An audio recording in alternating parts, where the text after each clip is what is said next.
ہیں کہ اگر کوئی قریبی رشتہ دار ہے اور سامنے والا کسی وجہ سے اس کی موت کی خبر نہیں دیتا، دیگر معاملات گویا کہ بالکل دور کر دیتا ہے اور پھر دفنا بھی دیتا ہے، تو کیا حکم شرع ہوگا؟ دیکھیں یہ سخت گناہ ہے۔ پہلی بات تو یہ کہ ملنے نہ دینا یہ قطع تعلقی اور قطع رحمی کے اندر آتا ہے، اور شریعت نے اس کو سختی سے منع کیا، یہ حرام اور گناہ کبیرہ ہے۔ بلکہ اگر کوئی اس کو حلال سمجھے گا،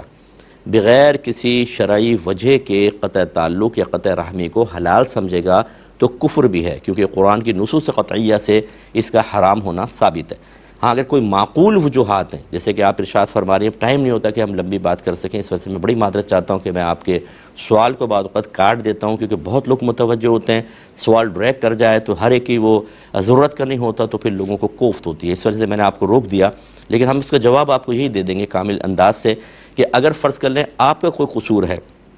اور خود وہاں شریعت یہ کہتی ہے کہ ٹھیک ہے اب آپ قطع تعلق کر سکتے ہیں، تو پھر کوئی حرج نہیں ہوتا۔ اس کے کئی صورتیں ہو سکتی ہیں، مثال کے طور پہ کوئی شخص ایسا ہے کہ جس نے اپنے عقائد کو تبدیل کر لیا اور کفری عقائد اختیار کر لیے، مرتد ہو گیا، یا اعلانیہ طور پہ وہ گناہ ایسے کرتا ہے کہ اگر ہم اس سے رابطہ رکھتے ہیں یا بچے جاتے ہیں تو گناہ سرائیت کر جائیں گے ہمارے اندر، اور ہم بھی ان گناہوں کے اندر مشغول ہو جائیں گے۔ اسی طریقے سے کوئی دھوکے باز قسم کا ہے،